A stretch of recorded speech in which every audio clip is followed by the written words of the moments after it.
क्या कह रहे हैं दिल्ली के मुख्यमंत्री अरविंद केजरीवाल। आइए देखते हैं नेताजी.live के माध्यम से। नमस्कार दोस्तों, मैं हूं नीलम सिंह, आप देख रहे हैं नेताजी.live। नेताजी.live के माध्यम से हमारी एक कोशिश होती है कि हम आप तक आपके पसंदीदा नेताओं के दिए गए वक्तव्य और भाषण को आप तक पहुंचाएं, वो भी असंपादित।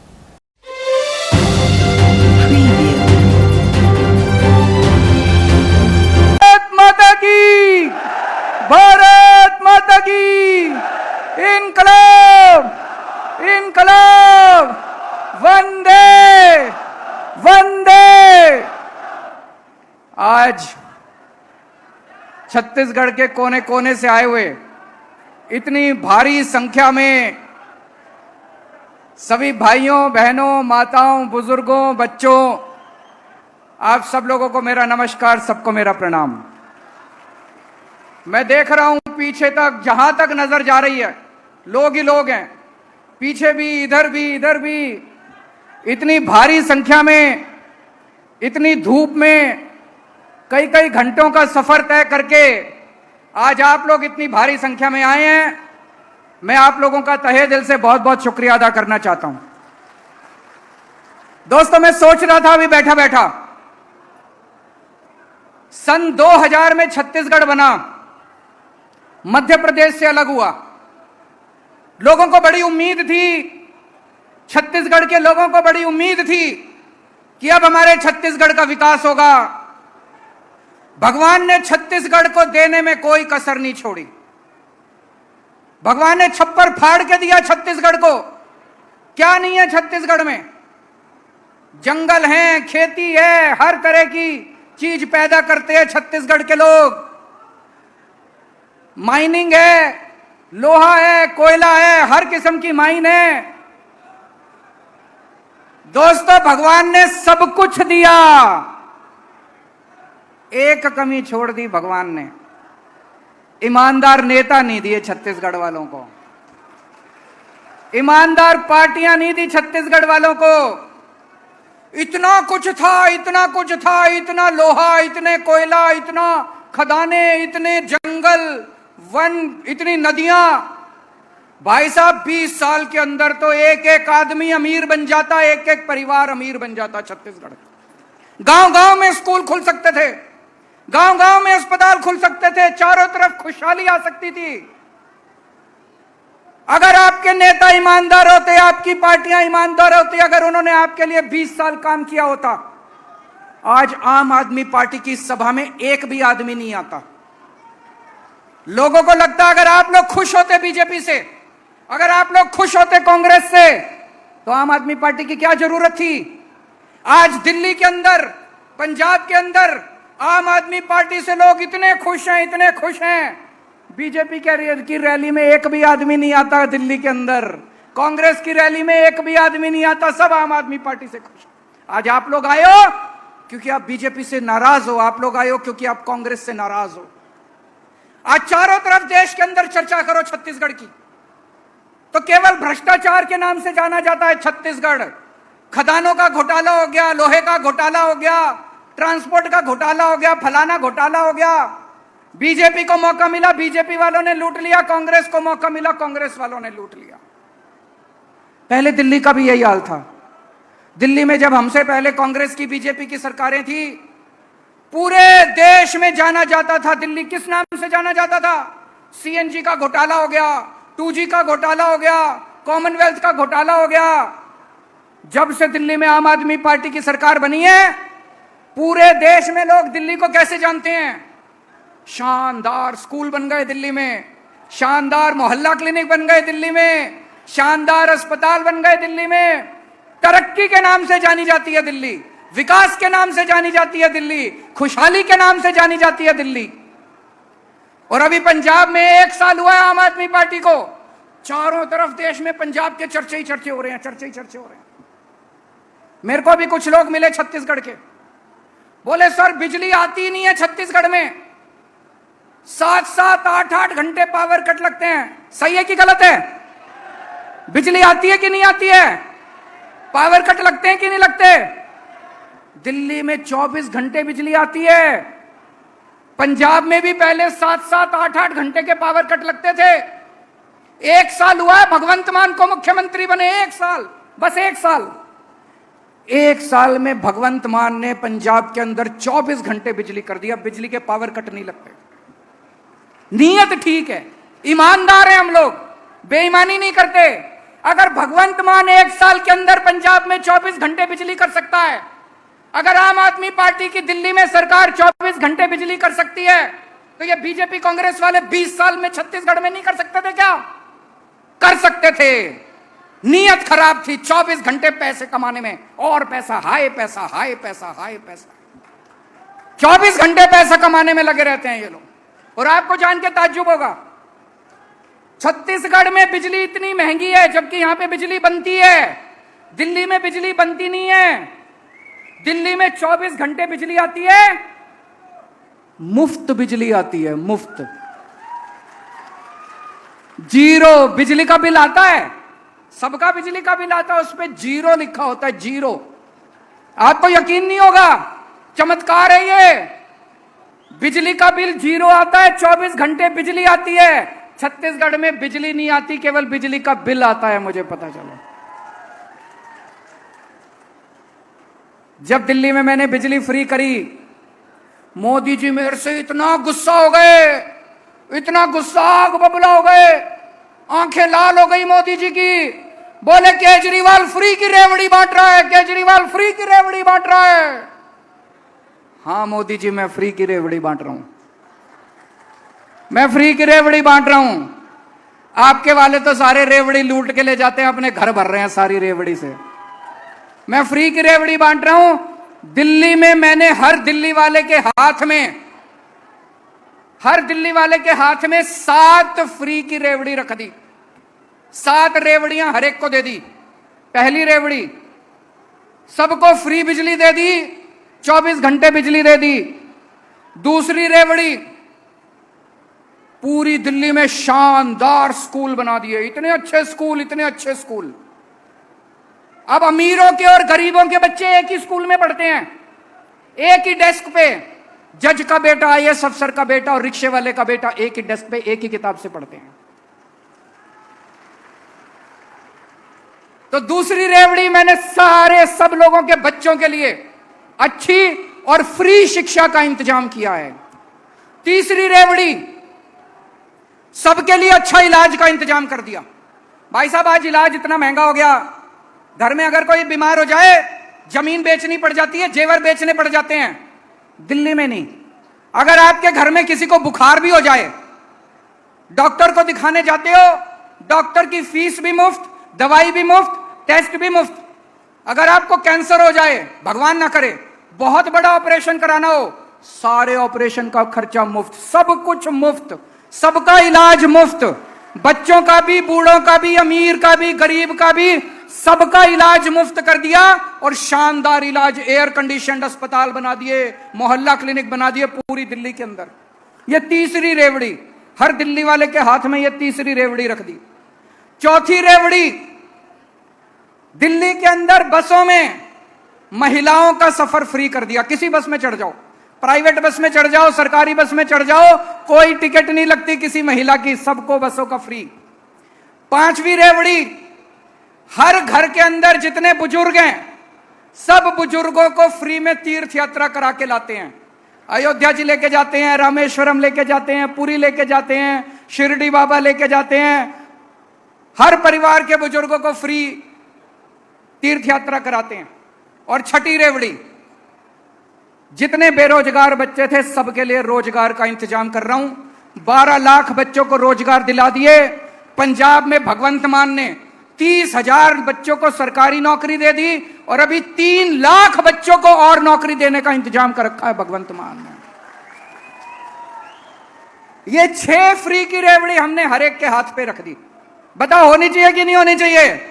आज मैं छत्तीसगढ़ के लोगों से पूछना चाहता हूं, आपको पहली फ्री की रेवड़ी, फ्री बिजली चाहिए कि नहीं चाहिए? हाथ खड़े करके, पीछे वाले भी हाथ खड़े करके बताना। आपको दूसरी फ्री की रेवड़ी, फ्री शिक्षा चाहिए कि नहीं चाहिए?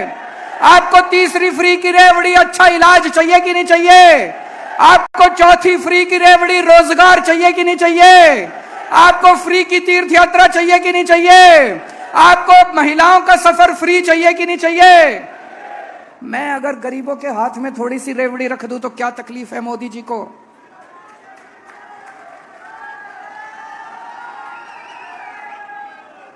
आज चारों तरफ इतनी महंगाई कर रखी है मोदी जी ने, इतनी महंगाई है कि नहीं है? घर का खर्चा चलना मुश्किल हो रहा है, तनख्वाह बढ़ी नहीं, आमदनी बढ़ी नहीं और खर्चे बढ़ते जा रहे हैं। सब्जी महंगी हो गई, आटा महंगा हो गया, दूध महंगा हो गया, हर चीज महंगी होती जा रही है। कभी सोचा महंगाई क्यों हो रही है?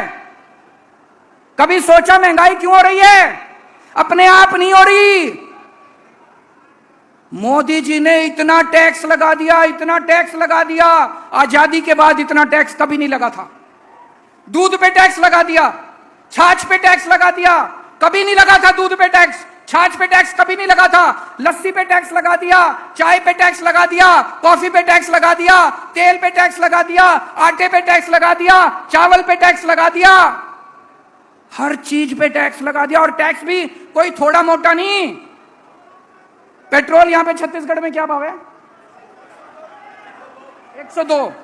पेट्रोल 102 रुपए लीटर है।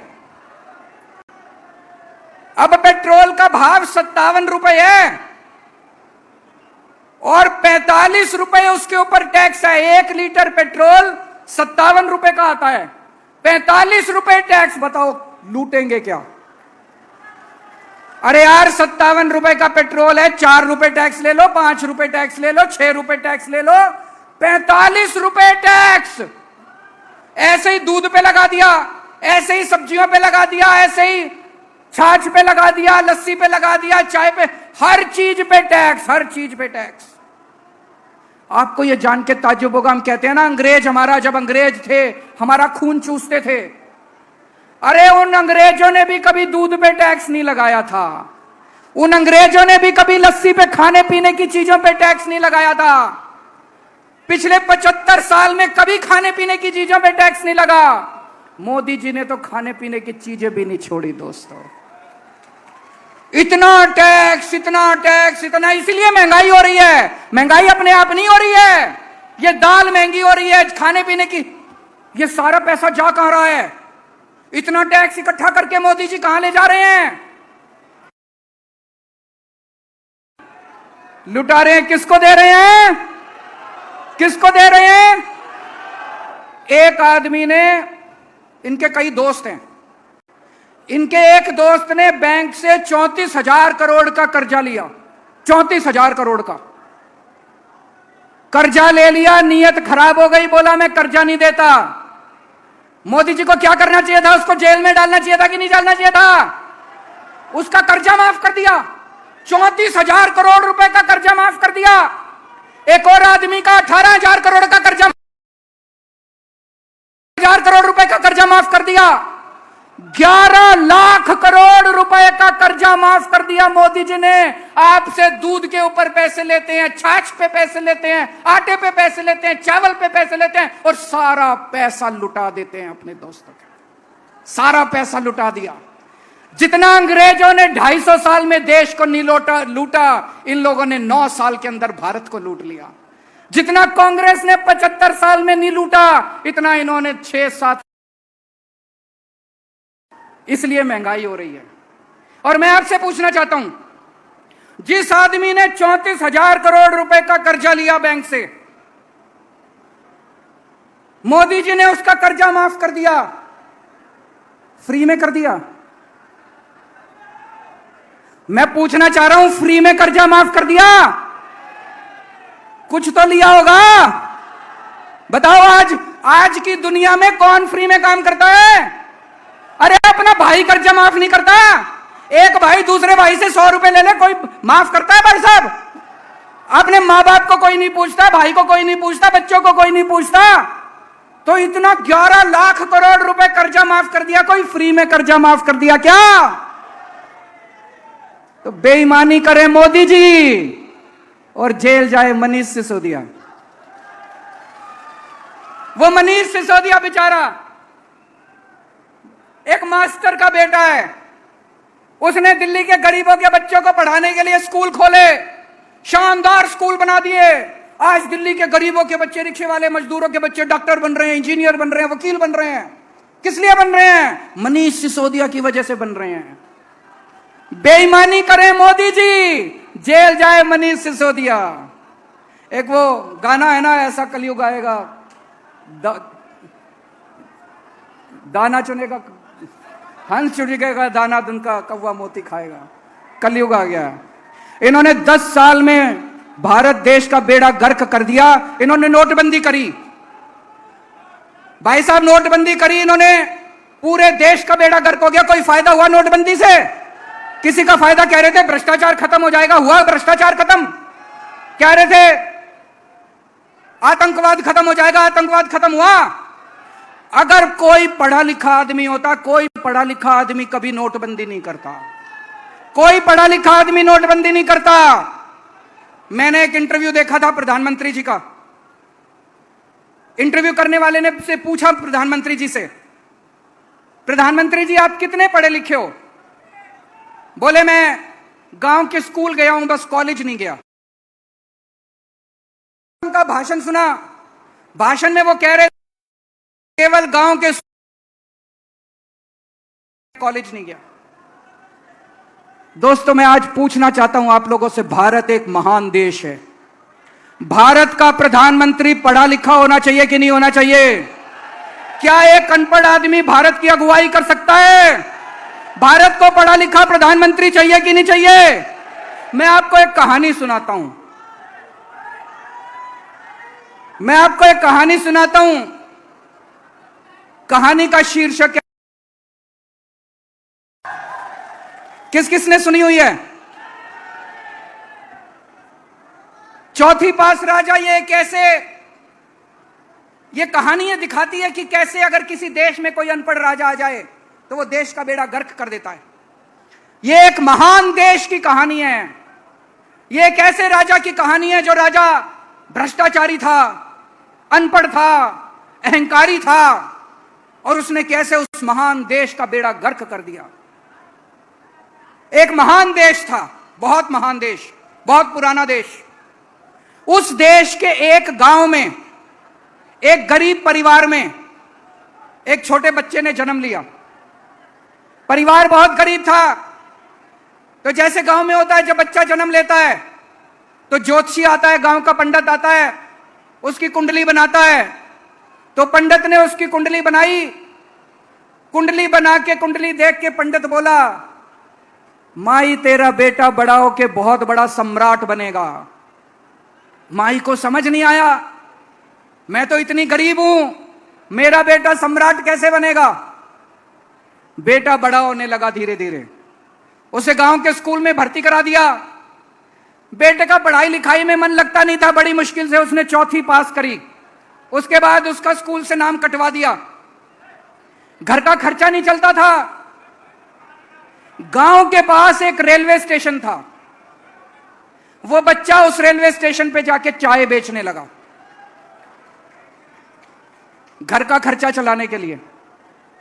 वो बच्चा बचपन से ही भाषण बड़े अच्छे देता था, लंबी लंबी फेंकता था, कुछ भी बोल देता था।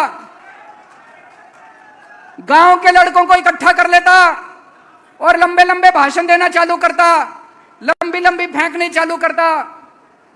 धीरे धीरे करते करते लड़का बड़ा हुआ और जैसा पंडित ने कहा था, कुंडली में लिखा था, लड़का उस महान देश का राजा बन गया। अब राजा तो बन गया, आता जाता कुछ था नहीं उसको, अनपढ़ आदमी था, कुछ पता नहीं था। अफसर आते थे, अंग्रेजी में बोलते थे, किसी भी फाइल पे साइन करा के ले जाते थे। राजा को शर्म आती थी पूछने में, उसे लगता था मेरी बेइज्जती होगी। जो मर्जी फाइल पे साइन करा के ले जाते थे उससे, जो मर्जी फाइल पे। धीरे धीरे पूरे देश में फैल गया कि राजा अनपढ़ है। राजा को बड़ा शर्म आने लगी। एक दिन राजा ने कहीं से एक फर्जी डिग्री का इंतजाम कर लिया। एक एमए की फर्जी डिग्री का इंतजाम कर लिया। राजा ने बोला मैं एमए हूं। जनता ने खूब मजाक उड़ाया। जनता बोली झूठ बोल रहा है, सबको पता है अनपढ़ है। राजा को कपड़ों का बड़ा शौक था। एक दिन में 4-4 बार कपड़े बदलता था, 4-4 बार कपड़े बदलता था। एक दिन कुछ लोग आए राजा के पास, बोले महाराज, इस पृथ्वी पे आपके जैसा इंसान पैदा नहीं हुआ, भगवान ने आपको स्पेशली बना के भेजा है, आप नोटबंदी कर दो और देखो देश से भ्रष्टाचार खत्म हो जाएगा, आतंकवाद खत्म हो जाएगा। राजा बेवकूफ था, समझ तो थी नहीं। उसने देश में नोटबंदी कर दी भाई साहब। एक दिन 8 बजे रात को टीवी पे आया और उसने नोटबंदी कर दी। पूरे देश में हाहाकार मच गया। लंबी लंबी लाइनें बैंकों के सामने, लंबी लंबी लाइनें लग गई, कई लोग मर गए, लोगों के धंधे चौपट हो गए, दुकानें बंद हो गई, इंडस्ट्री बंद हो गई। वो महान देश 20 साल पीछे चला गया भाई साहब, 20 साल पीछे चला गया। एक दिन उस देश में महामारी आई, लोग मरने लगे, ऑक्सीजन की कमी हो गई, चारों तरफ हाहाकार मचा हुआ था। एक कोई पंडित आया राजा के पास, बोला सब लोगों से थाली और चम्मच बजवाओ, महामारी खत्म हो जाएगी। राजा ने पूरे देश में चम्मच और थाली बजवा दी, कोई महामारी खत्म नहीं हुई भाई साहब। कई लोगों की मौत हो गई, कई लोगों की मौत हो गई। राजा के कई दोस्त थे, उन दोस्तों ने खुलेआम गुंडागर्दी चालू कर दी, उन दोस्तों ने बैंकों को लूटना चालू कर दिया, उन दोस्तों ने इधर उधर लड़कियों को छेड़ना चालू कर दिया। एक बार हद हो गई जब उस राजा के एक दोस्त ने उस देश की अंतर्राष्ट्रीय खिलाड़ियों को छेड़ दिया, कुश्ती की पहलवान खिलाड़ियों को। चारों तरफ हाहाकार, चारों तरफ बलात्कार, लूटमार, इतनी महंगाई हो गई, इतनी महंगाई। और राजा एक नंबर का भ्रष्ट था, सब चीजों में पैसे लेता था, सब चीजों में पैसे। ऊपर आसमान में सारे देवताओं ने देखा, पृथ्वी पे महापाप हो गया, चारों तरफ हाहाकार मचा हुआ है। सारे देवताओं ने मिलकर मीटिंग करी और सारे मिलकर शिवजी महाराज के पास गए। बोले हे महाराज कुछ करो, पृथ्वी के ऊपर महापाप हो गया, हाहाकार मचा हुआ है। ऊपर से शिवजी महाराज ने आकाशवाणी करी, 140 करोड़ लोग उस महान देश के, सबको शिवजी ने ललकारा और बोला तुम एक महान देश के लोग हो, सब लोग उठो, सब लोग जागो और इस अहंकारी, भ्रष्ट और अनपढ़ राजा को उखाड़ के फेंक दो। और अगले चुनाव के अंदर उस अनपढ़ राजा को जनता ने उखाड़ के फेंक दिया दोस्तों। उसके बाद उस देश ने दिन दूनी रात चौगनी तरक्की करनी चालू कर दी।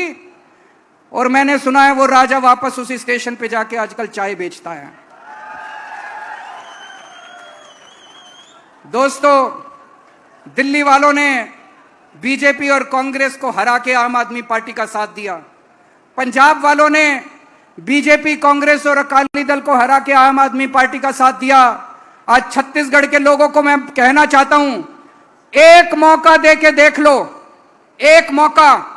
आप बीजेपी को भी भूल जाओगे, कांग्रेस को भी भूल जाओगे और हमेशा के लिए आम आदमी पार्टी के साथ रहोगे। भारत माता की। आपने देखा क्या कह रहे थे दिल्ली के मुख्यमंत्री अरविंद केजरीवाल। इसी तरह हमारे चैनल में बने रहने के लिए चैनल को लाइक करें, शेयर करें और सब्सक्राइब करें। नमस्कार।